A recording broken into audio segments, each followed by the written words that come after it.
Thank you. Do that. My light's flashing. Okay, so I think we're 4 minutes over, so I think we'll go ahead and start. Rory, is Jim joining us? Are we expecting? Jim and I are both on the call now, Nicky. I think I'll be doing the initial presentation from City, and we'll be answering questions, both of us. So. Okay, excellent. Very good. Thank you. Hello, Jim. Hello. So I think we'll go ahead and start. We may get a few more people popping through, but obviously I'm aware of everybody's time, so I don't want to leave everybody hanging around too long. So as I said, whilst we were waiting, we are recording this meeting, and we will be probably editing out some sections to put out on Facebook. If anybody has a problem with that, just we're obviously still recording it, but if you don't want your section broadcast, if you just ping an email to info@Abbey People and let us know, and we can make sure we don't put that out on Facebook.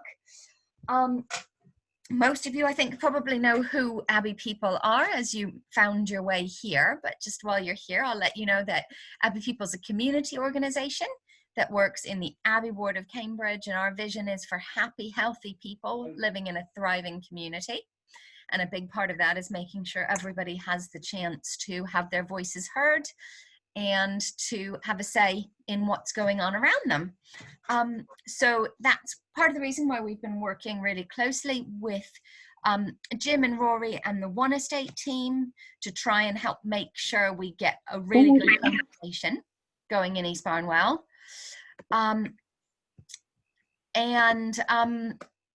We're also looking forward to working closely with the GCP team over the next period of time when we'll be doing the Eastern Gate consultation as well. So consultations and helping to have people's voices heard is a big part of what we do at Abbey People. These two consultations, hopefully you guys have all had a chance to look at them. If you haven't, there's still plenty of time. The One Estate one closes on the 14th of December. The GCP one, which I think most people had through their door, closes on the 18th of December.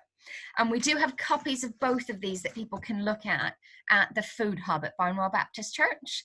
And there's also copies of the paper copies of the surveys at Barnwell Baptist Church as well. So you can pop along there if you want to fill in any of the surveys. And our team will be back in the hub from later in the week, the hub at 15 Barnwell Road. So if you wanted to come in and get some assistance to fill in any of the surveys, we're happy to do that. So we have two speakers today. We've got both the GCP, so Joe Baker from the GCP, the technical lead on the Eastern Gate project, is going to be speaking, and Rory and Jim from the One Estate project, both from the City Council, will be speaking as well. So we're going to do the speaking first. If you think of questions, you can pop them in the chat and we can pick them up there. Once we've done both the presentations, we will also be taking questions from people. So you can pop your hand up and we'll come around and get to everybody. We've got lots of time, so we should be able to get through everybody's questions. And as I said, both the consultations are open for a couple of weeks yet, so there's still time to think about it. And we'll also ask everybody to still, even though you've come today, we'd really, really like you all to fill in the questionnaires as well. And we'll be circulating those questionnaire links to everybody so that you've got those again after the event. So we will go first with the One Estate. We'll start with this one, which is the City project. And I am going to hand over to Rory when I find you. Where's it gone? There you go. So Rory, I'm just going to hand over to you. Thank you, Nicky. And make you've got slides to share, yes? I do, yes. Yep. Okay, so I'm going to make you host. You will have to try and remember to let people in as well if you don't. Nope, that's fine. So all right then. Should be able to share. Can everybody see that? Not yet. Okay, hang about. Oh, I see. There we go. That's fantastic. All right. Well, good afternoon, everybody. Thank you all for coming. My name is Rory Lowings. I work with the City Council, well, I'm part of the City Council's housing development team, and my colleague Jim and I have been working with Abbey people and with the County Council and a variety of other organisations in the area on the East Barnwell conversation, which some of you may remember from earlier in the year. One Public Estate is basically it's a central government funded scheme for getting public sector and private sector partners to work together and figure out how to fit various bits of land ownership together to potentially do big transformative projects for regeneration and development in areas around the country.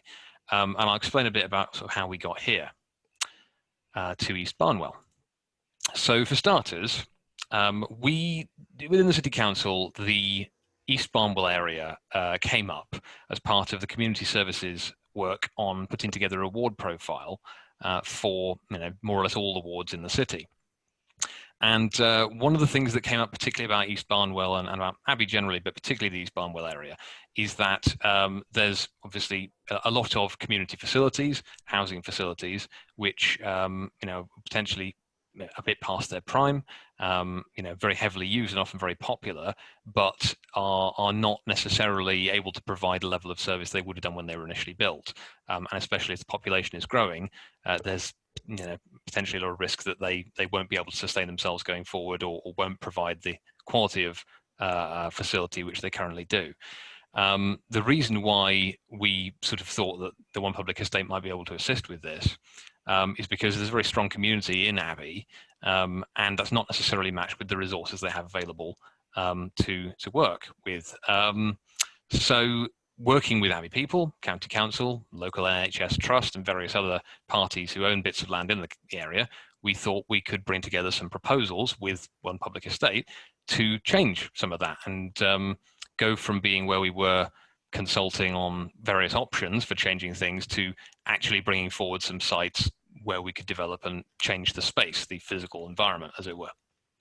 So the East Barnwell conversation happened earlier in the year as a kind of open discussion with people in the area. We did some face-to-face events at various community sort of centres. We did one at Abbey Pool.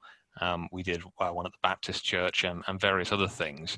And we also did a bit of online engagement to get a sense of what people living in East Barnwell wanted to see change in the area and where change might happen and what sort of change they might like to see come forward.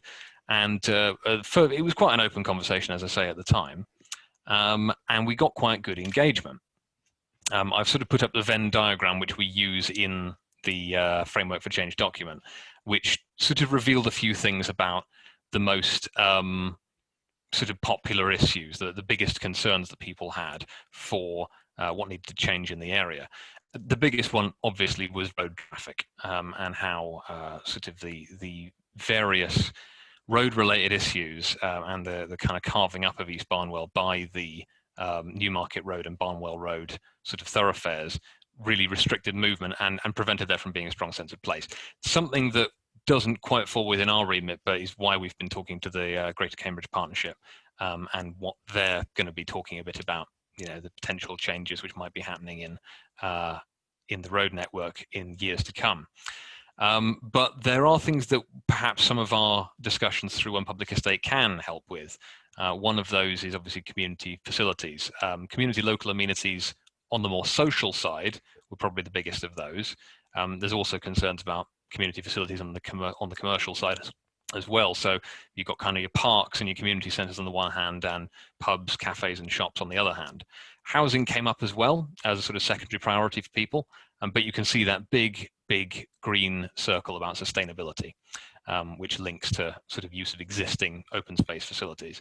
And that's something which we think sort of pervades all of those issues and which we're going to have to bear in mind with any designs or any sites that we decide to look at options for in the future. That's kind of where we got a sense of a lot of priorities from. People made a lot of suggestions for things they'd like to see in the area. And as a result, we put together a document called the Framework for Change. That's what we're consulting on at the moment, certainly for the next 2 weeks. And that's what there's copies of at the Hub and at the Baptist Church. And we're really encouraging people to have a read of. It's basically a document about our direction of travel, where we've gone from having some sort of knowledge of where East Barnwell is and what its needs are, through to where the people in the community have said to us they would like to be, and how we can try and square that with the land we have available, with various other stakeholders in the area who might be interested at bringing forward developments, and who we're potentially going to be in a position to have conversations about that with. The council, as you may know, is one of the largest landowners in Abbey as well, and we're thinking about our own resources in that context. So that link there, I don't expect any of you to memorize, but it is on the City Council website under the consultation section, and you can see the documents online there as well. I strongly urge you to do that, have a read, and go and fill out our survey and see what you think. Just to finish off, I'll just talk you a little bit through what that sort of means as an introduction. I've got a map here of sort of the central part of East Barnwell, which shows the 3-4 things that came out of our discussion, how we've tried to match those with areas that we've identified. That's a map that you'll see replicated in the framework for change. The orange section is kind of our first priority. It's our idea of a regenerated local centre for East Barnwell. So it focuses on the existing shops, and it takes in a number of other sites that are adjacent to it, that fall within an existing planning allocation, which it basically means that the planning team at the City Council have sort of had their eye on it for housing and local centre facilities for quite some time. It's, we think, absolutely essential to provide this in some form, whether it is all entirely in that area marked orange or only part of it, because obviously there's different landowners who have different priorities who fall within that, and they may not all be on the same page. But we think if we can work with them, we can get certainly the sort of new facility that we need in this area. The blue sections there are all we term opportunity areas. They're sort of secondary potential sites where some or supporting facilities for the local centre could be located. In some cases, that's new housing, as in sort of new sustainable housing, which again could be a range of tenures. We do a lot of all council housing developments in the City Council at the moment, but there's all sorts of things that could potentially be. You could see some of the new shops facilities come forward in those areas. New community facilities could come forward in those areas, and existing facilities that are there for the community would have to be provided there or elsewhere. And we would obviously be looking into doing that and working with our own land portfolio to do that. And then sort of thirdly, you can see that green line down the middle. Again, that's not something we don't do the road works within the City Council, but we would be looking to work with the GCP, with the County Council, as future changes are made to the road network, to make sure that we could provide a kind of ongoing sort of cyclist-friendly, pedestrian-friendly transport links that go through the city and maybe run along that route and maybe don't. Because obviously we are thinking about ways of removing the sort of mixed pedestrian, cycle and roadways in order to make it safer for the pedestrians and cyclists. And finally, that pink section in the corner, you can see that is the Abbey Leisure Complex. And we think that based on our discussions earlier in the year, there's really strong grounds for improving the facilities at the Abbey Leisure Complex and expanding them. That would obviously have quite serious implications for the facilities existing on Coldham's Common, and that's a very big conversation we haven't even begun to start yet, and that we would expect the community to be quite involved and invested in and participate in when the time comes. But that's the direction of travel we're heading in. So just to round off, that's what we've been working on so far. We really want you to review the document as it's available, the framework for change, see what you think about what's been suggested so far. We want to be doing some further work on individual sites and publish a final report early next year. And we really need you to sort of have your say on it, so that we are sort of prepared to make the changes we need to make. But we think there's some really strong opportunities for growth here, and we think there's some genuinely positive change that we can achieve if we bring some of these proposals forward. So I think that more or less sums up where we are. Thank you very much, Rory. I am going to take back being the host. I think, there we go. Look at that. So we're back here. And no one else has joined us since then or wants to join us. So that's great. Thank you very much, Rory. So we will come back and get questions from Rory and Jim in a bit. First, we're going to hand over to Joe from the GCP, who is going to take us through that project. And I am going to make you host now, Joe, so that you can share your slides. Thank you.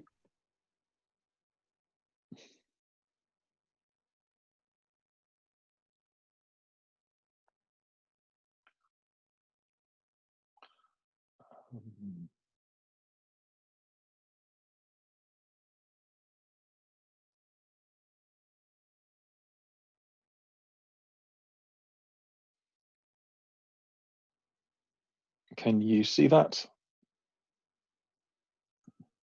Yes. Great. Yeah, we can.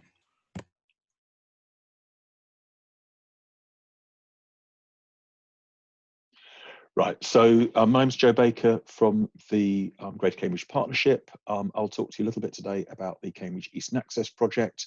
My colleague David Charlesworth, who's also on the call, is from our comms team. So if there's any specific questions about the consultation that we're doing, then he will be able to assist when we come to the questions and answers.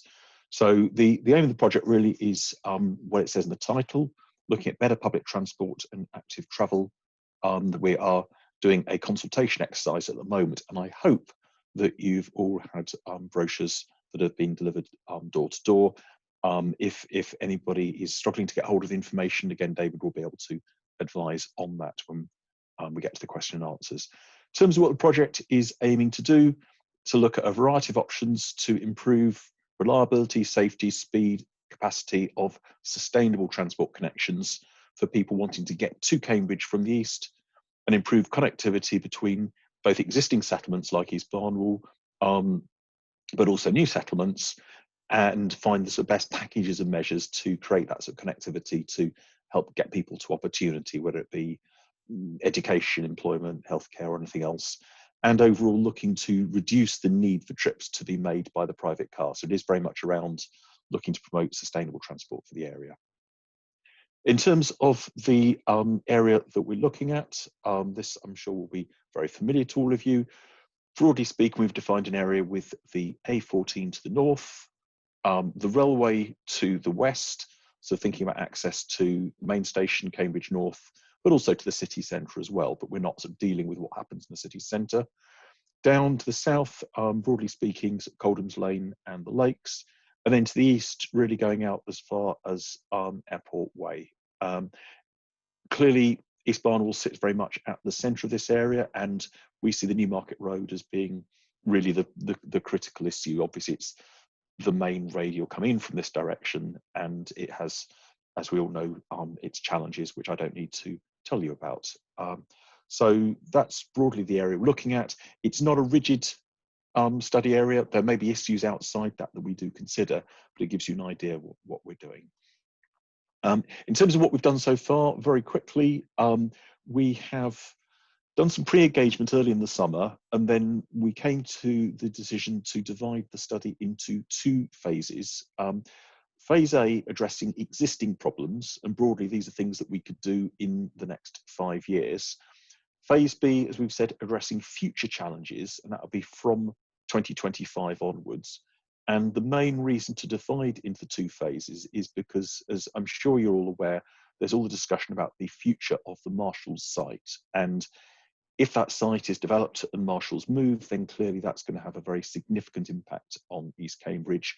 But at the moment, that's not necessarily confirmed. It's not in the local plan as a commitment. So we can't make an assumption that that will happen. Clearly, it's been well publicised. The land is safeguarded for development in the local plan. So it's right that we plan for what could happen, but we can't make sort of firm plans around it at the moment. And the consultation we've got starting October 26th, runs till 18th of December. So there is still plenty of time for people to respond, but you do need to try and do that. We're very keen to have it all tied up by Christmas, as you can imagine. So I'm not going to go through, given the time we've got, the details of the schemes that we're looking at. They're all in the consultation brochure. They're all available online. But just to give you a flavour of it, which if people aren't aware, should help the discussion. Effectively, we're looking at three broad groupings of options. There are variations around these, and these packages are not sort of final options that we're seeking to do a vote on. It's much more, we've looked at about 60 or so different possible interventions. Some of them we've ruled out, for example, where the environmental impacts would be unacceptable. And we've sort of packaged those up into a series of different reasonably sort of logical, to our mind, packages. So the phase one options are mainly about Newmarket Road. That's what we can do to the existing road without having to do anything too substantial. And we would be looking, because of the constraints of the road, and particularly in the East Barnwell area, so from McDonald's through to the Leper Chapel, we can't create a new public transport corridor there. There just isn't the space. So what we would look to do would be to improve the facilities for walking and cycling, and then use traffic signals to effectively, where necessary, hold the cars back and give the buses a chance to beat the queue and get ahead of the traffic. So I wouldn't say it's a long-term solution. It won't solve everything, but it hopefully buys us a few more years of getting the buses better through the traffic. And clearly, and I mean, Rory referred to this earlier, it's also about making it easier for people walking and cycling in the area, and with a particular view to the McDonald's roundabout and the Elizabeth Way roundabout, which and a lot of people have flagged up as, unsurprisingly, being significant concerns. The only other couple of things I'd flag up, one is the possibility of moving the Newmarket Road Park and Ride site a little bit further out of the city, to east of Airport Way. And the other one, which people have had different views on, is whether to consider restricting traffic at junction 34 of the A14. That reduces traffic clearly coming down Ditton Lane, but some people in Fen Ditton are concerned about getting access to the A14. So again, we're really interested in seeing what people think and what views are expressed in the consultation. Phase two, the main option that we're looking at is the idea of a new public transport route going down from a new Newmarket Road Park and Ride site through the Marshall's site. And then there are various different ways it might get into the city centre, whether through Coldham's Lane or whether through a new route through the Tins. We've had a lot of discussion with Romsey residents. They've got some, unsurprisingly, some very clear views about that. That's possibly less directly relevant to today's conversation, but we can come back to it. We would look at some additional walking and cycling facilities, and then, you know, the views being expressed, for example, looking at better bus services down to CVC. Finally, on the right-hand side, clearly we've got the Cambridge Newmarket Railway line. It's a valuable resource, very much underused for a number of reasons. There's not much capacity at Cambridge Station. You've got the very tight curve through Coldham's Common. You've only got one track, so you can't put that many trains, and there are loads of level crossings in Cherry Hinton, Fulbourn and elsewhere. So we can't solve the world by improving the railway, but we can consider the options, for example, of what we've called a Cambridge East station, or perhaps a station either at Fulbourn or 6 Mile Bottom. That coupled with work that East West Rail are looking at the moment around perhaps double tracking the line would mean that you'd have more services and more capacity on the line. As I say, it won't solve everything, and clearly from East Barnwell, it's still not an awful lot closer than you've already got with Cambridge North and the existing station. So it's one more possible option. Just to sum up, we're keen to hear from you also. I apologise for the fact we have two different parallel consultations. They are doing slightly different things, and we will definitely be sharing between ourselves some of the views expressed to make sure we come up with some joined up solutions. The information, if you're struggling to get hold of it, is at the website. There is a telephone number, again, if anybody is really struggling to do it online, and we can provide hard copy questionnaire surveys for people who really can't respond to it online. So that's all I've got to say. I'm happy now to stop sharing, and we can take questions on this or relevant topics.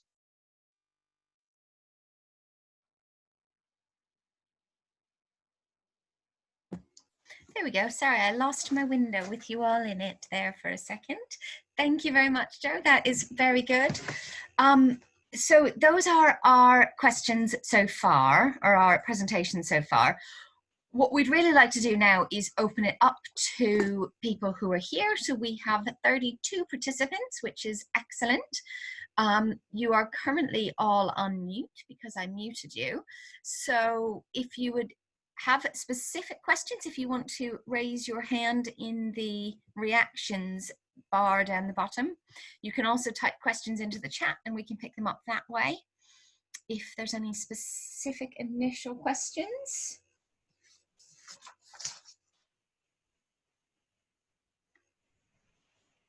Who's going to go first? Who wants to be the icebreaker? Otherwise, I do have some questions. I can start the conversation flowing. I have a question. Yeah, go ahead, Lorna. Just the tins is the Coldham's common area, is that correct? No, the Tins is the route between the lakes to the south of there. Right. So would that railway line go through across Coldham's Common? Well, the railway line goes across Coldham's Common at the moment. Yeah. So it would go it would go along the same route then, would it? As far as we're proposing, yes. They have Edward Lee and Smart at Cambridge, who, as you know, people who lobby around rail issues, have been lobbying for the idea that there should be a new line across Coldham's Common, but that's not part of our plans. What we're talking about with East West Consortium would be about basically reinstating the line that was always there. There used to be 2 tracks. One got taken out, I guess, probably in the Beeching era. So it would be about reinstating the 2nd track on the existing route, potentially. But it's the same line that already goes through Coldham's Common. And you're all also thinking of possibly having a vehicular route alongside of it? Is that what you were saying? I wasn't quite sure. No, not through Coldham's Common, no. No, okay. No, the public transport route would be going through the Marshall site, through the airport to the south of the runway. So we're not. Don't panic. No one's trying to build any roads through Coldham's Common. Okay, thank you. Thank you, Lorna. Liz Eaton, would you like to go next? Hi, thank you. Yeah, that was really interesting. My question was around whether there is a long-term strategy for Newmarket Road. You talked about, this being a kind of sticking plaster. But yeah, whether there are any ideas for what a long-term strategy might look like. Yeah. Well, the answer is yes and no. So what we have been looking at is what we've called city access, which looks at access to the city as a whole. And there's been discussion in the past about things like road pricing, more recently about things like clean air zones. And we see Newmarket Road very much fitting into that discussion. What we can't do is just do something to say restrict Newmarket Road, because as soon as you do that on its own, traffic just goes from one direction and pops up in another direction. So you have to really think about the city as a whole. So city access will be looking at how we can, through one of various means, get rid of more polluting traffic that goes into the city at the moment. And Newmarket Road would be very much part of that thinking. And the shorter term measures we're looking at are really saying, well, we can't close Newmarket Road to traffic because it's key radial, you've got the shops and other activities are along it. What you can do is make it easier for walking and cycling public transport, less attractive to car drivers, which is what we do as a short term. But I wouldn't want to pretend there wouldn't still be congestion potentially. So city access is the longer term strategy about trying to just have fewer cars and fewer high emission vehicles coming into the city as a whole. Liz, did you want to ask a further question on that? No, that's very helpful, thanks. Okay. Thank you, Liz. So next we're going to go to Hannah, and then I think Dan Pearson might have a question as well. Thank you, thanks for both of your presentations. My question was about the park and ride. The 2 options were to either make it larger or not, seem to be the main difference between them. And I was mainly interested whether other park and rides around Cambridge were also going to be increasing in size, or if it was the view more that this area just outside Abbey was going to be kind of the major car park, in which case it's kind of a bit of a concern to me to have potentially that as a hotspot of air pollution, as opposed to, but anyhow, I'll let you kind of answer the question first.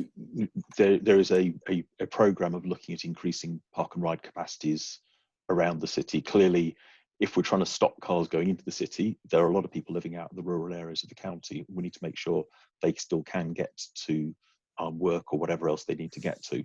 So there are a number of different park and rides being developed or expanded. This is very much people coming in, primarily coming in east off the A14, but also from the various rural areas around where they've got very poor public transport. So people need to be able to get to some sort of alternative way. And indeed, whether it's public transport or whether it's people who then cycle in from the park and ride, which some people do already. But it's only people coming from this part of the city that would be coming to the Newmarket Road site.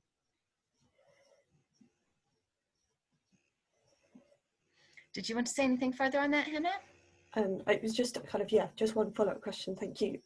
Is whether the existing park and ride site is definitively out of capacity? Like, how often is it too full? Is there definitely a need for a larger park and ride site with current numbers of people coming into Cambridge? As the city grows, then the risk is that increasingly it will become full. So this is very much about planning for the next 20, 30 years, and the ongoing growth of the city. So it's not just about today, it is very much about what needs to be put in place to plan for the future. The other park and ride site, it's also worth saying, is on land owned by Marshalls, and as they develop the airport site, we lease it from them. There is a point at which they may choose to take it back because they want to develop it. I'm not saying that's necessarily the case, but again, we need to future-proof from that as well. But it's quite, as you know, it's quite constrained by the Mali development, so there's not much room for it to grow. And we also want it as close to the A14 as possible, so there's the least impact of the traffic as it comes off the A14.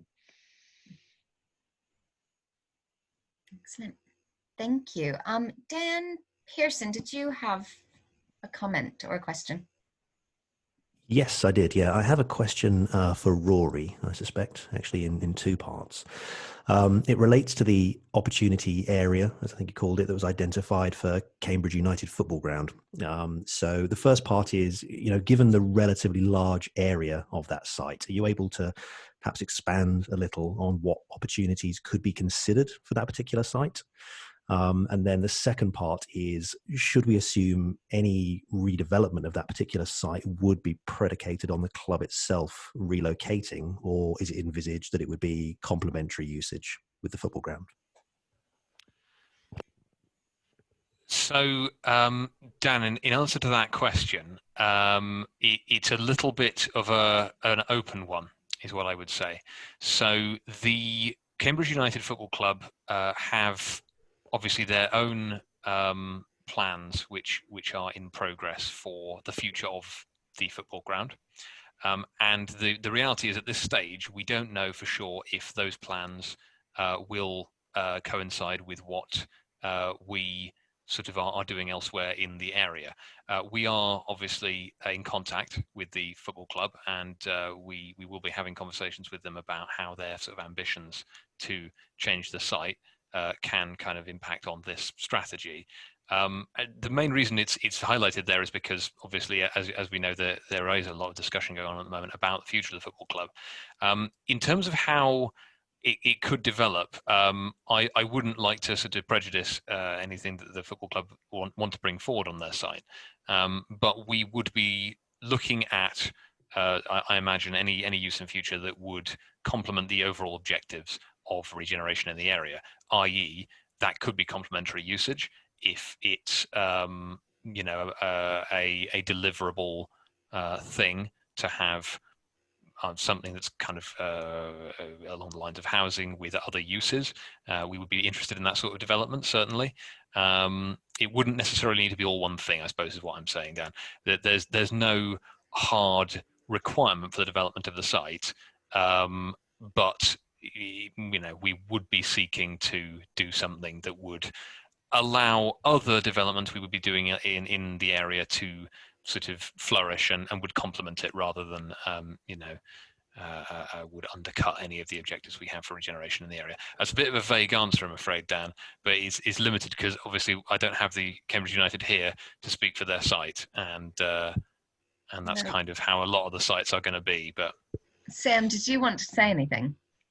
I'm really happy to kind of add a little bit, but I'm unfortunately not going to be able to add that much. because I'm from the community trust rather than the football club itself. However, I think both the options are being considered actively. Dan is the answer. So both are complementary, and they're kind of only if. So I think I'm afraid that I'm going to be quite vague, but I will at least add something. Thank you, Sam. That's fine, guys. Thank you. You appreciate I had to ask. And thank you, Dan. Did you have any further questions on that, or? No, that's great. Thank you very much. Excellent. So we now have, so we've had a couple of questions on the chat. We've had a question from Sharon. If the parking, Sharon, do you want to ask it, or shall I read it off here? I don't mind speaking as long as my Wi-Fi doesn't crash. Okay.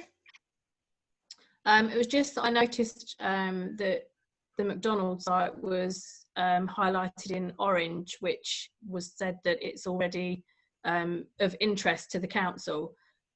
So my question was, what is the possibility if Park and Ride does move, that McDonald's can move further out? Because obviously I'm sure you're all aware that McDonald's brings in a lot of traffic into Abbey area, and it's often congested around the roundabout. So yeah. So if I can sort of start on that one, it's a fair question. So the reason why McDonald's is obviously highlighted orange is it has planning allocation. It's any future development of that site is going to be part of a future local centre. It would have to be something that adds to the local centre.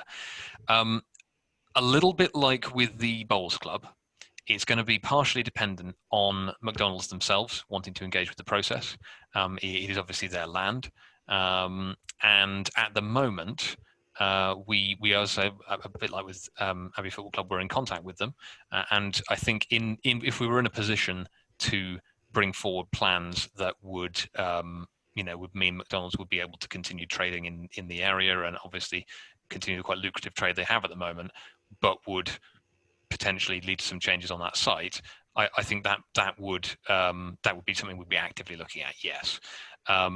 What I couldn't say is we have a receptor site for McDonald's to go to, and we're going to be moving them there. That's not within our power to say or do. But if we are in a position to have that kind of conversation with them, yes, that's a conversation we will have. Okay, thank you. Thank you. So we've had another question on the chat from Peter, who is asking about busway capacity. So I think this is probably for you, Joe, within the GCP. Is there any plans for busway capacity in the Eastern Gate side? Well, the option that we showed for phase 2 is to have a busway, as I mentioned, coming down from Newmarket Road through the Marshall site and going down towards the city, as I said, potentially going along Coldham's Lane or across the Thames. So the short answer is yes. Was there any further to that question that you were going to ask, or does that explain? I did caveat it by saying I might have missed it, so thank you for that. That's right, yes. Thank you both. Just checking if there's anything else in there. So Lindsay, you have had your hand up for a little while.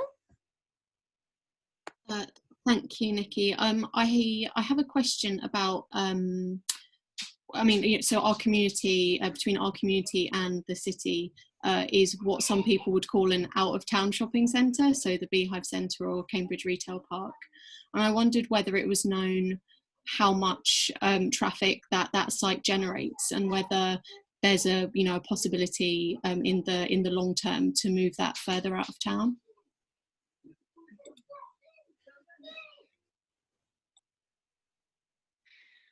I don't know whether it's me or Rory. I mean, what I'd say from a transport planning perspective, and planning policy sits with the City Council, when I started working in this profession, all the shopping centres were out of town and everybody basically had to drive there. And at that point in time, to try and reduce car dependency, a decision was taken to encourage the retail sector to move into the city centre so people could walk and cycle there, and to make them less focused on out of town shopping.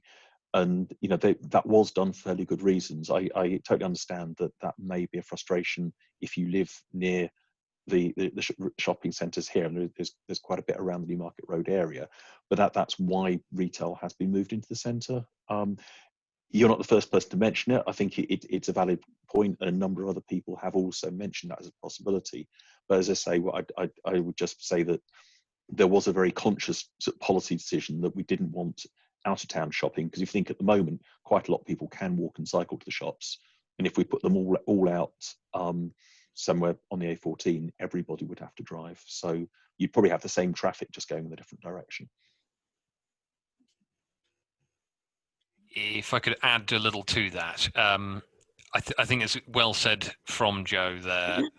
It's interesting. It's an interesting question because it is an active sort of planning issue for sort of any sort of urban planning, is to what extent you have shopping and either light industrial or commercial activity in a city as opposed to out of town. Within our current project with East Barnwell regeneration, we are not looking at anything at large scale for a change of use in that part of Abbey that's sort of beyond the railway bridge, as it were. I would say that we are open to discussion about how we might develop any site sort of in Abbey, and we're aware of some possible opportunities for development that might be there that are not within our ownership. But I would say that part of town, although it does generate a lot of traffic, I think it's going to be a question of the planning team, which I'm not part of, and so I can't really speak for them, wanting to retain retail and commercial facilities in town of some description, whatever that is, and the future viability of the stores which currently occupy it, and any other future commercial activity that might take place there, which is a really big, vague way of saying it's not part of the scope of our current project. It is something that we're aware of that does impact Newmarket Road, and it's probably one of the more controversial issues in planning policy that kind of beyond that I can't sort of say yes, there's an answer to that one. It's something the planning policy team are talking about at any given time, is what I would say, and it will remain controversial, I expect. Thank you, Rory. Lorna, did you have another question or comment? Yeah. Yes. Thanks, Nicky. A question for Rory. I was just wondering about the Eakin Road site, and whether I realize it's long-term, development, whether that's in your minds seen as affordable and or council housing with the Abbey relocated tenants in mind? Very good question, Lorna. The answer to which I would say is we will probably be modelling a few different options for any of the sort of supporting sites that we bring forward. We're at the very start of what could potentially be quite a long journey for developing any of the council sites in Abbey, and anything that we do come up with in terms of design, in terms of sort of future layout for sites and future tenure mix for sites. So whether it'll be 100% affordable, 100% council or mixed tenure, that will be part of future engagement with the community that's obviously already there, and the surrounding area as well. What I would say is we don't have a it's not a decision that we are likely to make as a result of this consultation. It's something that's going to be made further down the road, and we will be exploring a range of different options. There certainly isn't the intention to remove council housing and replace it with market housing. That's not how we do things, generally speaking, in housing development in the council. But we could be looking at a mixed tenure option with some market housing incorporated, a bit like you see with some of our bigger developments in town. that is not a decision which would be we would make lightly, and it's not a decision that we've made yet or will make, you know, for some time in the development process. But there will be some few options on the table, and it will be driven by a few different things, including the ability to, you know, provide accommodation for the people who live on any of those development sites, including Eakin Road. So, does that answer your question? Yes, it does. Okay. I guess just taking into consideration the huge amount of market housing that's being developed potentially on Marshall's airport site and the surrounding areas as well, that hopefully, I guess, you know, speaking for Abbey, it would be favoring the Abbey tenants. Yes. And just to put in a little plug for, you know, I think communities much further than Cambridge itself have often been disappointed when they've been told that it's going to be, you know, affordable housing, but then it ends up being about 10% affordable and the rest of it being market. So I guess we would be obviously wanting to keep a lot of what we've got. Jim, Did you have something to add, Jim? Yeah, I was just going to say, I mean, just to add to what Rory was saying, the council has a very, very strong commitment to providing council rented housing, and that is, as it were, genuinely affordable housing, not something that is only technically classified as affordable housing.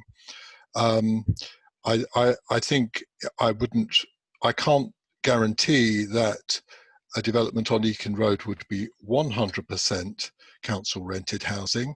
The developments we've done so far for the council have been where they have been built on what was housing land, and the Eakin Road estate is housing land. We have done less than 100% council rented housing on sites like Mill Road, which was an old depot, where we provided 50%. On Cromwell Road, which was the old Ridgeons, we provided 40%. The planning policy requirement is 40%, but of course, when developers are bringing forward schemes, apart from seeking to reduce that, which they generally seek to do, they also seek to introduce a lot of other tenures into the mix. So that's how the council has approached this, and it is, I'm sure, how it will approach Eakin Road when it comes to that. And having said that, there may be nevertheless some mix at the end of the day, because apart from anything else, the planning policy may require us to introduce a mix into the scheme because of their policies relating to mixed and balanced communities. There may be issues about viability as well, but I think planning policy is likely to be the bigger driver. But it would, I'm sure, be a majority council rented scheme, and probably quite a significant majority of the scheme would be council rented. I should stress that a decision to pursue the scheme has not been taken at this time. We're still investigating this, and it'll be some months anyway before a decision is taken, and there will be further consultation about it before that decision is taken. The other point you mentioned, Lorna, about local lettings, obviously one of the complexities of an estate of this size, and it's significantly bigger than the ones we've done. The ones we've done to date have been kind of in the 70, the biggest ones have been in the 70 odd kind of area, the numbers of dwellings we're providing. Eakin Road is quite a bit bigger than that. It would be phased. There would be questions of people moving within the scheme, questions of whether people wanted to stay in the area or didn't want to stay in the area. Beyond that, we get involved in the more broad lettings policies of the council, and I think the council probably would have some kind of lettings policy for the estate, but I wouldn't like to commit my colleagues who manage lettings as to exactly how they would approach that, or to say they would give local people specifically preference in terms of how they manage their allocations policy, and that's a much bigger issue. But it is something that in the process of discussing the scheme, when we get closer to doing that, if we do, then it's something we could certainly discuss at that point when they can be here and can answer questions properly about it. Great, thanks, Jim. Thanks, Rory. Yeah.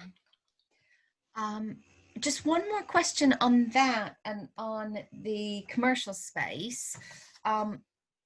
Is there any way to earmark any of the commercial space in the new centre area that's planned for local businesses or independent businesses? And is there any way to put a covenant on them to allow that local residents or local businesses get priority for those units? Do you want me to comment on that, Rory? Yeah, fire away, Jim.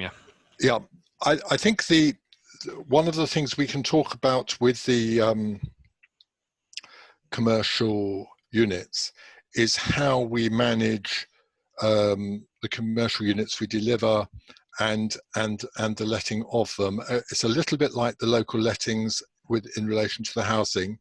We are at the moment engaged. We've agreed to the final phase. The Housing Committee agreed to carry out the final phase of the Colville Road scheme in the centre of Cherry Hinton that involves moving some businesses there. We're having quite a lot of conversations with the businesses there about what they want to do and don't want to do. And obviously it's an upheaval for them, and it's a difficult time for them with COVID and so on. So I think that we are beginning to have, I might say, some experience of managing these things. I think in terms of potential new businesses, which may be what you're interested in, Nicky, I think we can have a conversation about that and see how that can be fed into this process. So I think that's something else we can pick up as we go through. It's certainly an interesting idea in terms of regeneration of the area in more than just the dimension of better and more sustainable housing. Thank you. Okay, so we've had a couple of the chats going a little bit crazy now. So we've had a couple of questions around, there's been another further question around the McDonald's roundabout, and we had an early question sent through about, so there's been some chat amongst local residents about, is there anything we can do in the transport improvements in order to reduce the car traffic to McDonald's? And Hannah's asked in the chat, is there any way to slow down people coming to McDonald's or stop people being able, the moment they queue across the roundabout? So is there a way to improve the junction so that that doesn't happen, and also makes it less likely that people that would use that drive-through? And then Hannah had a second half of the question, can we be confident that McDonald's won't lobby hard to retain the drive-through part? And how can we be sure that residents' views will be the #1 concern? I suppose I can answer the first half of the question, which is, as I said, we will look at improvements to both the McDonald's roundabout and Elizabeth Way, because they're roundabouts which are very difficult, particularly for cyclists and pedestrians to navigate. Potentially, and we're a long way down the line before seeming that, the sort of thing we may look at might be signal based. You might have a yellow box junction, in which case you can't have people blocking the junction were they to be going to McDonald's. We're not there yet at all, but those are the sorts of things that I'm sure we would be looking at as we come to solutions to see what might be done. At the moment, I can't comment on whether McDonald's will or won't still have a drive-through operation, but Rory, I don't know if there's not an easy answer to that one either, so I'll pass the challenge to you. There's definitely not an easy one there, Joe. So what I would say to that question is, I think it is jumping one step ahead.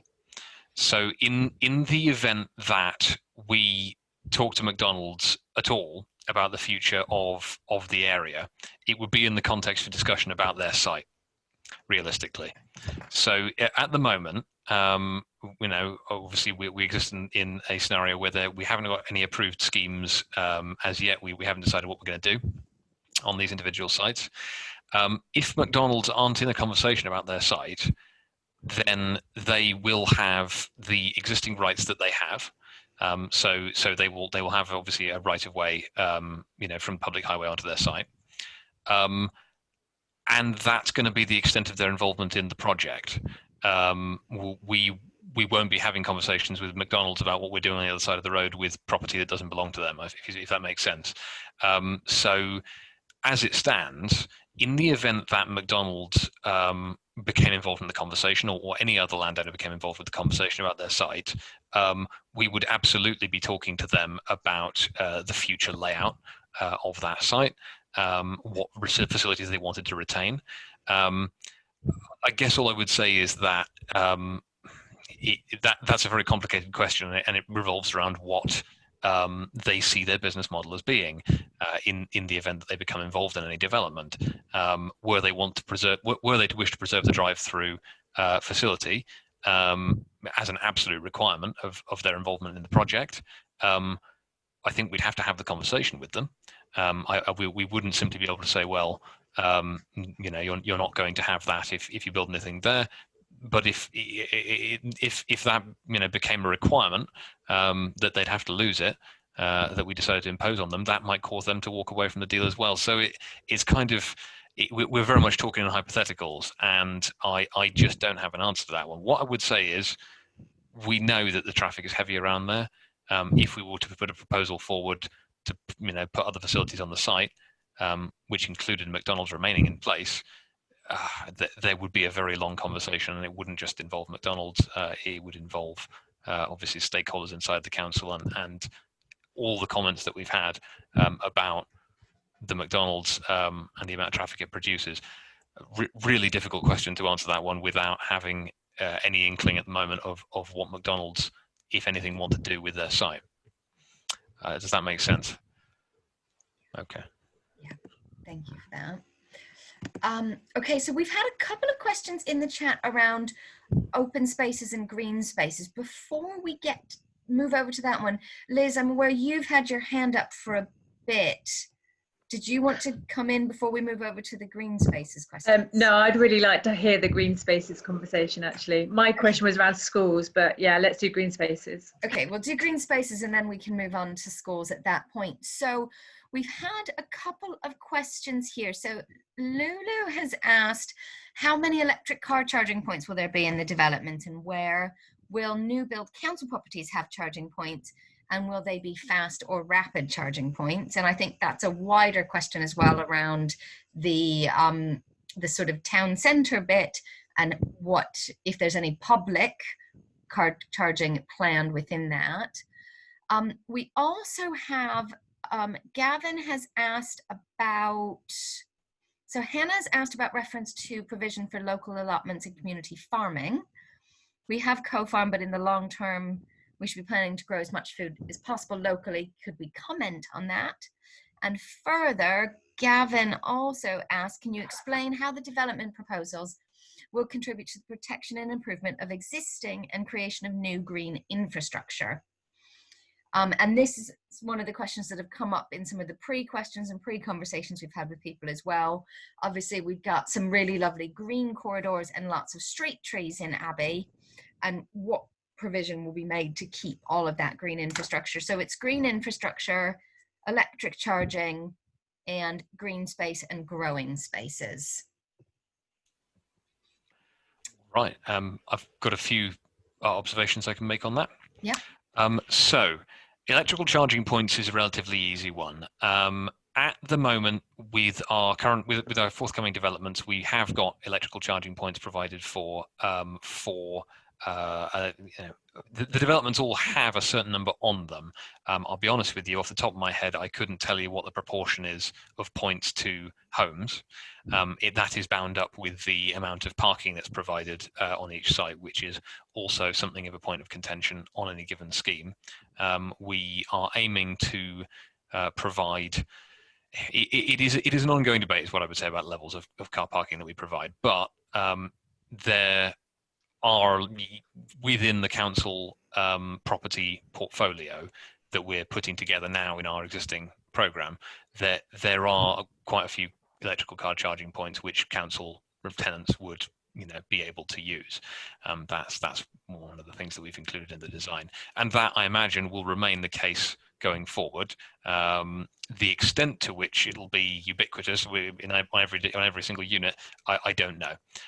That will be based on quite a few things, including, I imagine, the spread or otherwise of the uptake of electric cars, and obviously the cost of providing them, which will be for council properties, will be obviously maintained by the council, and all of that will feed into the appraisal sort of process around how much money we end up putting into the schemes and what kind of facilities we want to deliver for that money.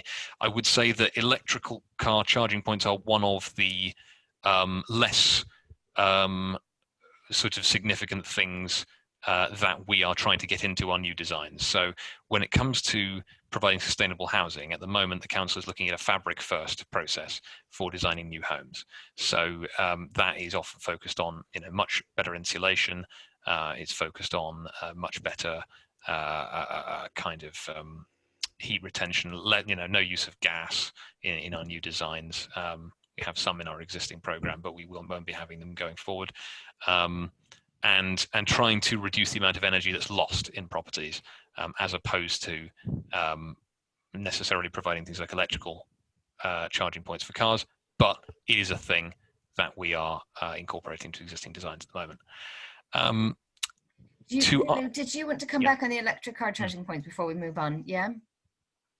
Well, I would really, because since the government has announced that they're going to be discouraging people, I think, are they ending? I don't have a car, so I don't know. Ending the purchase. I mean, ending the purchase of cars that aren't electrical. There's going to be some shift, isn't there? I mean, if people are going to be unable to get a car easily, that isn't. I mean, obviously there'll be second-hand petrol cars. If you have a car, you're going to need to be able to charge it. Yes. So to make a building more sustainable, surely it would have to have a charging point accessible somewhere. So perhaps one thing to note is that we are often putting in the infrastructure to install charging points, and we're not necessarily installing the charging points at completion, as it were. So yeah, I mean, that's one thing to note, is that we are including a lot more of that in our designs. The other thing, I mean, we don't quite know how the debate around cars is going to evolve over the next 10 years. And what the change will be when it happens. You're quite right that there will be obviously petrol cars kicking around in the economy for a while, but there will be a lot of people, and I can see it being myself included if I'm still living in Cambridge, who switch over to non-sort of private vehicles, as it were. I mean, I think if I had to sling the car tomorrow, I'd probably go for a bike at the moment, and that may or may not be the case for people who end up living in new developments. Some of that will be driven by social factors we can't predict at this time. But yes, it's a good point. We are going to have to keep including them, and we will continue to do so. And again, the technology will change, and what we install now may be obsolete in 5 years. So that's the difficulty we have. To move on to green infrastructure, which is a kind of connected point, I'll address the local food element in a moment. Green infrastructure, it depends quite what we mean when we talk about it, because obviously there's some forms of green infrastructure sort of within the design process which have been around for donkey's years. I mean, I've talked a bit about fabric first on our building design and things like that, which aim to make housing more efficient in terms of energy use, water use as well. Obviously, not installing baths or having low capacity baths, having various attachments to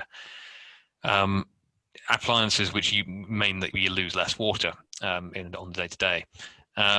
But in terms of public infrastructure, one of the things that we are quite keen to do is encourage use of cycling and walking facilities.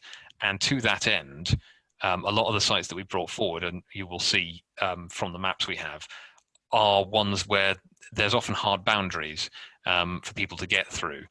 They block routes, sometimes quite natural routes that go through the East Barnwell area. And one of the things we really want to do is open up some of those walking and cycling routes and incorporate that into the ways that people can get around. Included on the framework for change, and it's worth a look, is a plan of the walking and cycling routes in the ward and where all the dead ends are, basically. And again, there's quite a lot of those developments which, if we bring forward, we can incorporate into cycling routes or supplementary routes to the Chisholm Trail and that sort of thing. Because, as I say, at the moment, it's not easy to traverse. So we think that by bringing developments forward, we can make the area safer for people to get around without cars, and safer from the route, from cars when they're actually on those routes as well, and design out the interaction between pedestrians and cyclists and road traffic. And was there a follow-up to that one, or shall I move on to food? Before we move on to food, I was just wondering, Joe, are you able to comment at all on the street trees and the green infrastructure around the major transport route? I know there's been a lot of press around removal of trees with some of the various artery projects. Is there any way to save our trees?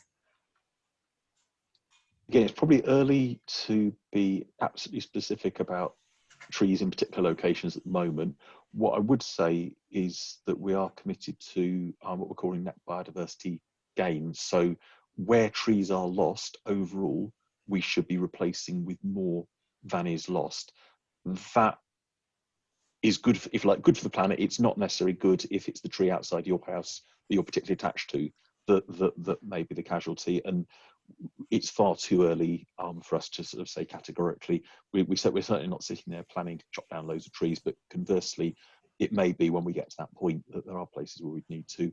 And it's probably worth adding that with both our consultations, these are the sort of points you ought to be throwing into the mix as well. But there is a clear commitment from GCP that where we do have to cut down trees, we should be replacing and not just leading to a gradual degreening of the city. So then if we move on then to the protected green spaces and growing spaces question, and Hannah has popped in the chat about, as part of the heart of East Barnwell, can we provide provision for outdoor covered areas to socialise safely without having to buy anything? Coronavirus has so radically changed the way people can safely meet their friends and family. And I think that's a real, having areas in each of the parts of the quadrants, as it were, so that people can meet outdoors safely and gather, benches, all of those types of things. So to start with the question about locally grown food,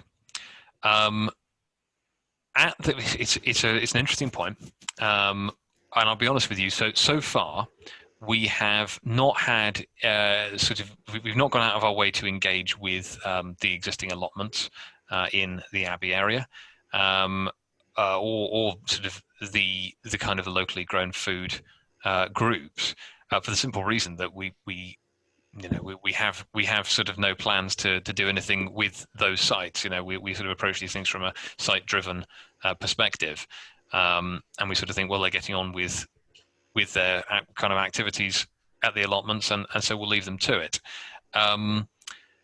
It's an interesting question because in some ways it really links to what the end use of the new local centre will be.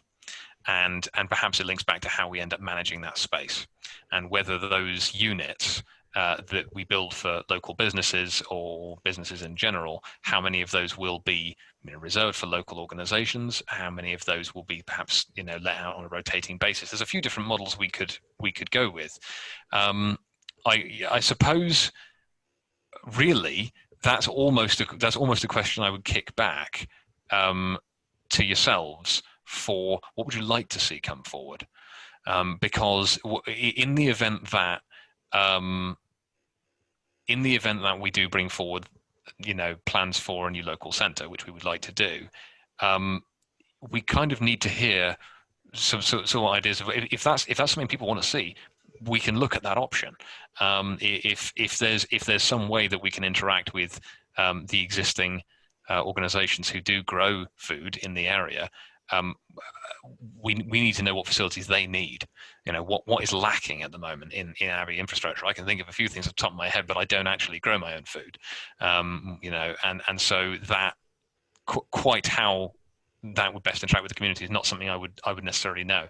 So it's not quite a non-answer. It's more of a, we probably need some details from the people involved in the process, and we need their comments, because if there's something we can do that would engage with those organisations and those places where food is grown, we'd like to do it.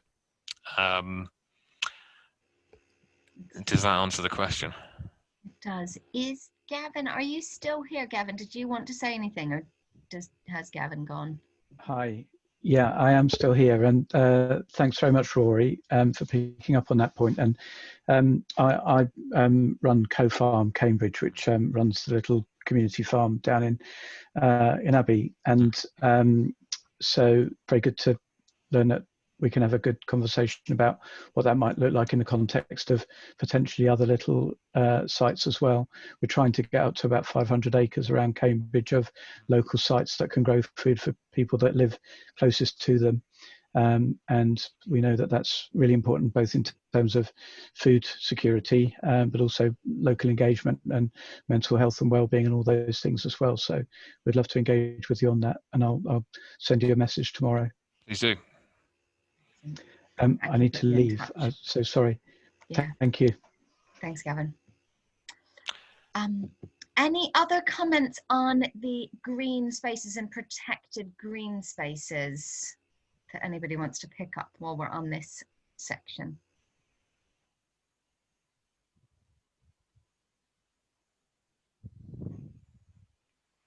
No. That's no. Oh, was there a question of? Oh, sorry, I think I missed the question on gathering spaces. Yes. Yeah. So gathering spaces. Yeah. That was a good question, because it's really about placemaking, and how there are in various different wards of Cambridge. Obviously, the local centre idea, where you often have a sort of strip of shops and a kind of area of semi-paved, semi-landscaped space directly outside them. And very often that's what's envisioned when we talk about a local centre. And it often does provide that very sort of function, a sort of a local amenity where people can gather and interact in an informal way. We do, as part of the local centre plan, have a planning allocation for a new local centre, as we've said a few times, which sits both sides of the Newmarket Road corridor. And one of the things we want to do in designs going forward is provide that kind of local gathering space. Very interesting to mention covered areas, because again, as we say, the traditional model for that is not a covered space. It's a kind of open air thing. It's got a few trees.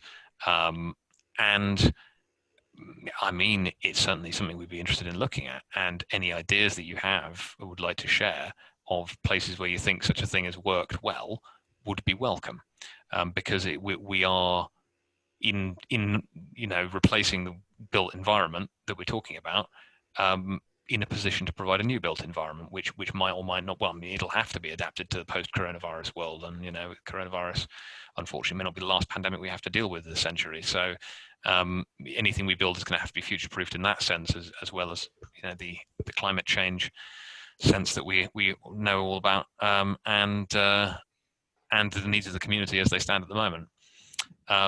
So it's a very good point, to which we don't have a hard and fast solution, and we'd be very open to suggestions. Excellent. Thank you. So there's been a question in the chat about water, but I'm actually gonna, if we go to Liz, and Liz, do you want to raise your question about schools, and then we'll come back and talk about water after we talk about schools? Yeah, thanks. So it's obviously with lots of new housing, lots of new people coming into the area.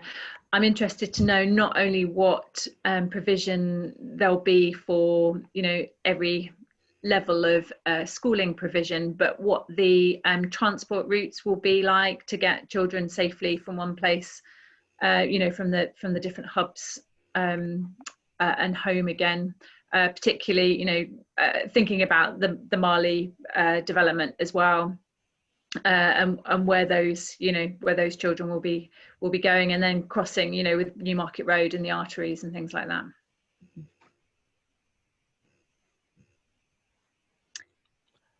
Joe, do you want to come in first on the transport side? I mean, on the transport side, as I said, you know, we see Newmarket Road as a significant barrier, and the big roundabouts, particularly as barriers, people generally getting around in terms of walking and cycling, which still is important for school children. Similarly, the Marley development and the other proposals that marshals are, you know, likely to be putting forward for their site are very much around looking towards a low carbon future. There isn't the road space for them to be car dominated, and therefore creating a bigger network of walking and cycling routes. And that links in with the Greenways programme that the Greater Cambridge Partnership is developing. So in addition to this scheme, we're also looking at an improved walking cycling road going up towards Swaffhams and Bottisham. There's another one going up to Waterbeach, and then further south one out to Fulbourn, for example. So that's part of an ongoing process of just creating more what I call safe, decent cycle routes. So typically something that's about 3 metres wide, it's got proper crossings everywhere, it's a dedicated surface, it's not a sort of 1 metre strip along the side of the main road where you're basically mixed in with the trucks. So will it get absolutely everybody from every house to every school? Possibly not, but the aim is to create a significantly improved network of safe routes, which will obviously include access to schools and other destinations. I mean, Rory may know about very specific sites within East Barnwell. I think all I would do is revisit a point I've made earlier, which is that any you know, whenever we look at a site that is kind of in a big urban sort of block environment, and particularly in the case of East Barnwell, where so much traffic does go along the really big main roads, and that's traffic of all kinds, not just vehicle traffic, but pedestrian and cycle traffic as well. We are always looking of ways that we can create more routes through this sort of urban suburban environment, rather than forcing people to go around on existing sort of highways, as it were.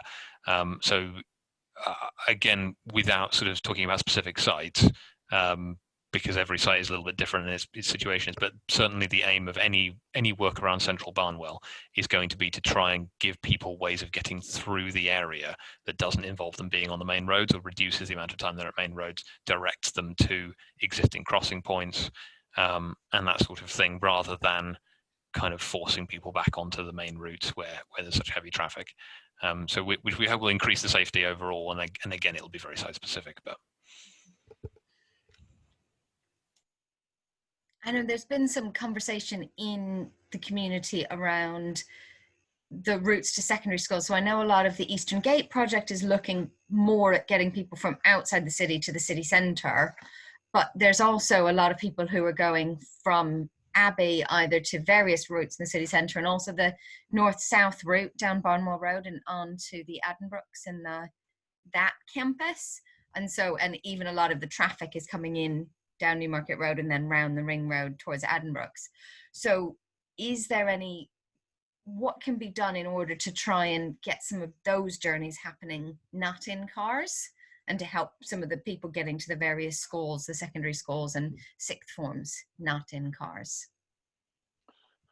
So it does depend where people go, and I have to say the way we have parental choice and people often travelling all over the place to schools that aren't the most logical ones doesn't help us either necessarily. So what we are looking to do is pick out key routes, particularly for public transport, because you need to basically have routes that have got enough passengers to make it worth running it. So the idea of the busway is to get people broadly in from the east and down. If we improve conditions on Newmarket Road, it should encourage more services along Newmarket Road. Coldham's Lane, again, for example, has got poor service, and they're keen to try and to encourage more there. The buses are operated by private operators, so we can't tell them where to operate. Ultimately, they will go where there's market demand, and so there's limited amount we can do about that. Walking and cycling we can control, so the emphasis will be on definitely creating that infrastructure. And as Rory said, within new development, the aim is to have much better permeability to make it easier to get around more generally. So certainly creating that should help discourage people from driving to and from schools.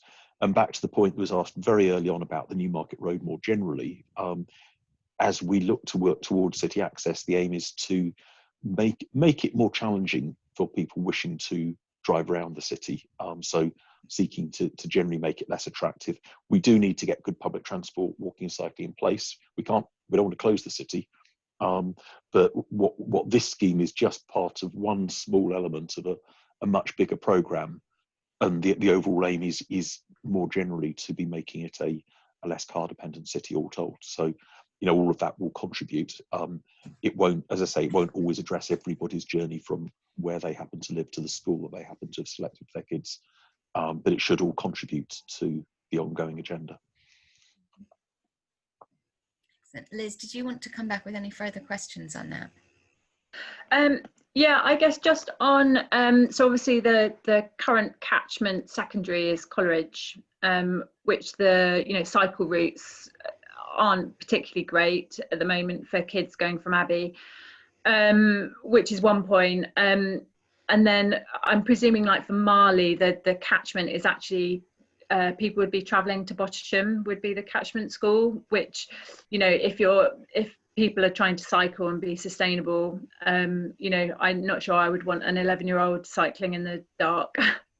I know there's bus services as well, but yeah, so I guess it's a question around whether there's like to be further provision as well that children could easily get to. My understanding, Rory, is I think on the land north of Cherry Hinton there is a new school. I have to say I'm not too clear, but I know with the stuff that's been proposed by Marshall's, pretty sure there's something associated with that. Is that right? Yeah, that is right. Yeah. Yes, our understanding as well. Yeah. And on that, it's just so that like the cycle routes aren't kind of through kind of middle of nowhere, dark, nasty routes that you're expecting 13-year-old girls to cycle along, that type of thing. Thank you. Hannah, you still have your hand up, and Matt hasn't spoken yet. Is your question, Hannah, relating to the schools, or is it? No. Okay. Matt, did you want to come in with a question? Yeah. Hi. Thank you. Just a question that many people on the call might be aware of. The radar issue that's come up in the Marshall's site, and it's sort of becoming a bit of a symbolic campaign in the sense that a lot of residents who have direct view of this new radar are incandescent, to say the least.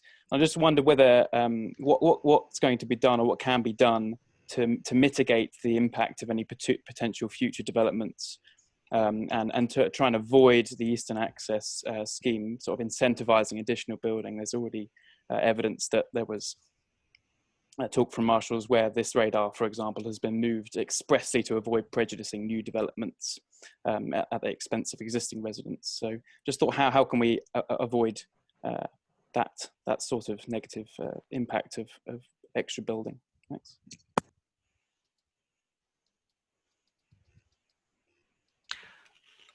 Well, I suppose what I would say is that at the moment, Marshall's is very much a kind of they're still very much working out plans for their the possible future relocation of the airport, and we are not privy to what those plans are at this stage, and we may not be for some time. And the other issue with Marshall's we have is that they sit across two local authority planning areas, so any developments that do occur will either be determined at the City Council or South Cams or at the Joint Development Committee. So there's three possible ways that future developments could come forward. In a way, without having a sense of individual sites and what we're specifically talking about, I'm not quite sure how to answer the question. But I think fundamentally decisions about infrastructure to be relocated are going to be commercially driven from Marshall's perspective, and then will be passed through planning. I'm not sure if there's anything you want to add to that, Jim, at this stage. But it's not a great answer, I'm afraid, Matt. But it's also an I don't know answer. Yeah. I think the position, we're a bit in the same position as Joe, that what's going to happen with Marshall's is a longer term project. When we set out on this project, a bit like Joe, quite independently, because we hadn't made contact with him then, we took a very similar view, actually, that there was almost like the next few years, I mean, Joe's put it as out to 2025, which is not unreasonable. But we took a similar view. There's the next few years, and then there is a very substantial potential change coming down the track if that is agreed. And there's a lot of ifs in that. The relocation of Marshall's has been discussed over a very long period. Certainly, there is a very serious discussion about it going on now, but it's still got a way to go. It isn't established. Planning policy, and it won't be, because nobody is suggesting it will be established planning policy until the new local plan is adopted, and that's some years off in itself. And then, of course, there's the actual business of relocating Marshall's if that does happen. We're talking about a development that would play out over decades with the redevelopment of Marshall's. It's a very long-term process. So we're certainly not going to have answers here today about what that development is going to look like. And we're, in a way, not the people who would be in a position to give you those answers. But to be honest, even if you had a lot of the people who might be better placed to, they would still be discussing these issues at a very high level. So that's in a sense one of the limitations that we accepted when we took on this project. Joe, of course, has some scope to look further beyond this and has come up with the thought of the busway, and will no doubt have conversations with those who are thinking about Marshall's with them. If I could, while I'm speaking, just pick up on a couple of points. One is just to reinforce something Rory said about electric vehicle charging points, which is that we are committed to doing this. We've put in a lot of these charging points, and one of the things that we are doing, as Rory said, just to emphasize that, is future-proofing schemes by putting in infrastructure.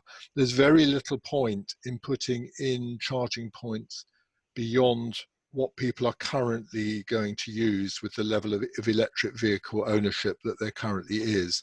But there is every point in putting in the infrastructure so that as that grows, it is not a major upheaval to put the charging points in so that they can be used. And so that's what we're doing.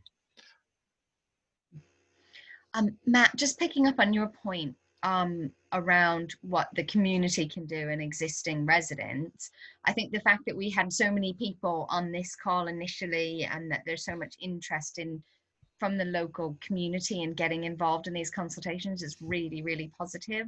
I think as local residents, the way we can ensure that things, or help to make sure things happen in a way we'd like to see them happen, is by staying involved in these processes.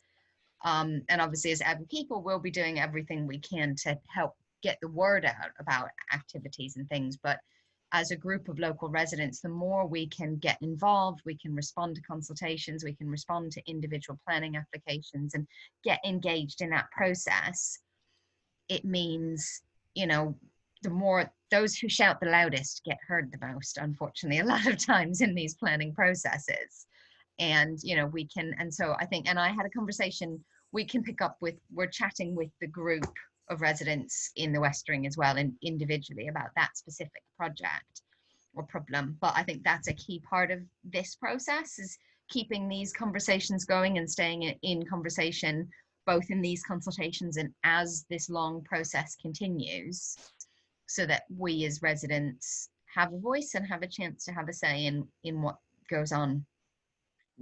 Just to pick up on the later phases of the Eastern Access I mean, there's a clear prerequisite for that to happen, that marshals would have to move, right? Yes. It's pretty blatant, yeah. So naturally residents are, as I'm sure many people on the call are aware, are asking, oh right, well, so is this confirmation that that's happening? There's some confusion, I think, among people. No, just to clarify on that point, then maybe that's why we've divided the study into 2 phases, because we can't be sure that phase 2 will happen. It's worth saying the land is already safeguarded into the local plan, so there's a degree of commitment already. But as Rory said, there's still a long way to go. So that was why we divided it very clearly into 2 phases. Phase 1, which is dealing with things we know about, and phase 2, which is dealing with things that we can't be totally sure about.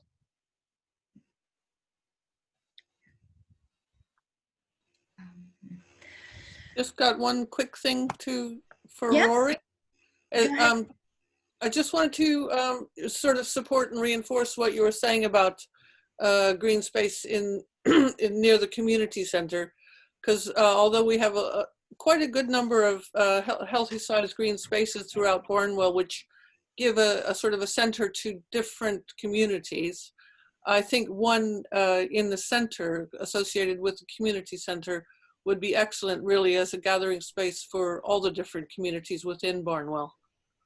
So I just wanted to support and reinforce what you were saying. Thank you for that. I think it's a big part of what the local centre is going to have to provide. Yeah, lovely. Thank you. Thank you, Lorna.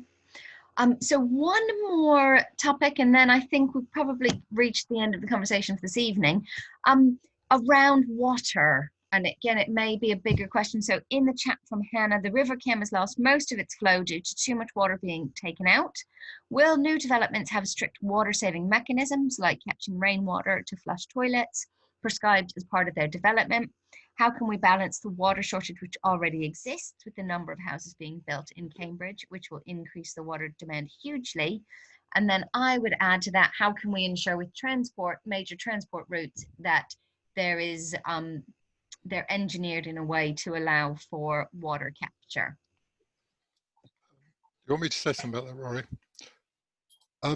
I think there's two, just to be clear, we can only really speak about what we will do within our own developments from the City Council in terms of Rory and I who are here today.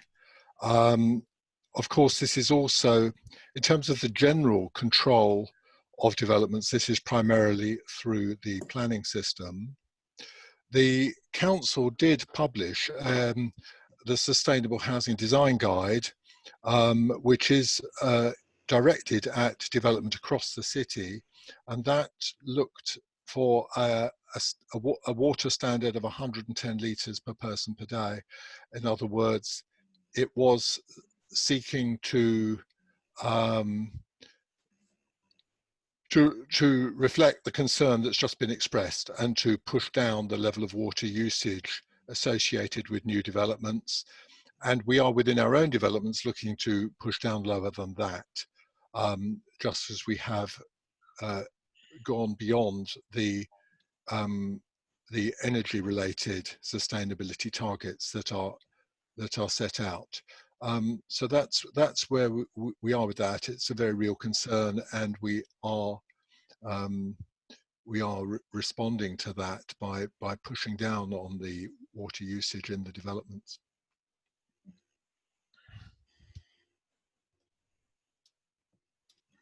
So to pick the transport question, there's probably 2 different lines that we have to think about with transport. The first one is making sure that where there's rainwater falling onto a hard surface, that is dealt with. We don't want localized flooding to take place. So clearly we have to work with people like the Environment Agency and others to work out the appropriate way of dealing with that water. Whether it's used for discharge into watercourses is another matter, because there'll be a degree of pollutant, but that's the sort of thing that we would definitely need to run past the Environment Agency. They'd be a statutory consultee for our work, and we'd work with them to decide what the appropriate thing to do is. So there would be certainly an emphasis on what we call sustainable urban drainage, but precisely what would be done with the water would depend on that balance between whether you're looking to replenish watercourses or whether actually you're looking to avoid pollution and flooding. So there are a number of different factors, but they'll have to be considered at the design stage. Thank you very much. So there aren't any more questions in the chat, and we're very slowly losing our participants, so I'm not sure how many more people seem to be falling off the side as we go on. So I think we've just about finished the conversation here. So if anybody has further questions they would like to come up with, they can put them into the questionnaires. People can send questions onto the Abbey People team and we can forward them on. David, did you want to say anything about how people can give information back at this point? Yeah, absolutely. So the consultation, I mean, hopefully you've all seen this document that you should have all received a copy of.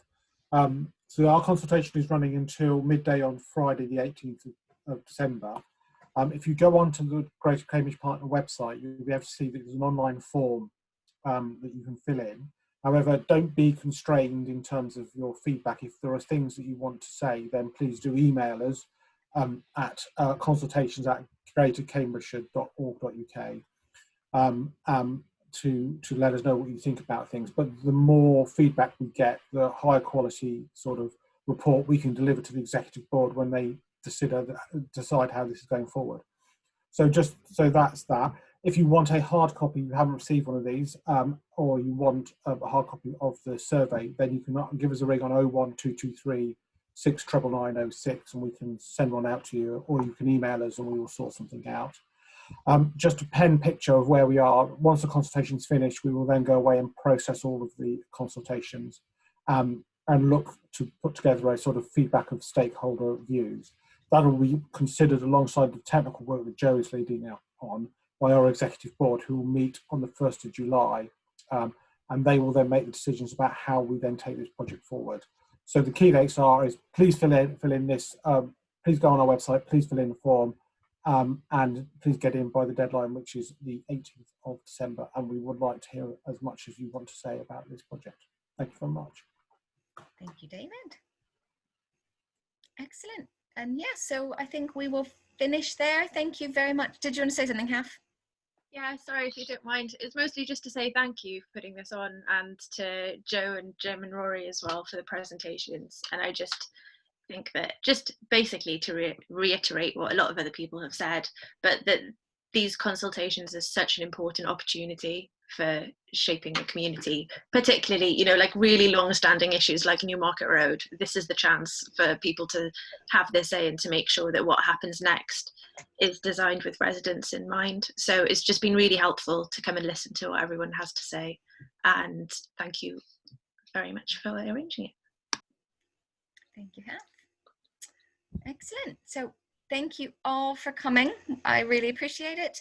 And I shall let you all go, and we will put the recording out, and I will share slides and things as well with those people who are here so that you can review those alongside the consultations. Excellent. Thank you very much. Thanks, everybody. Thank you very much. Bye. Thank you. Bye.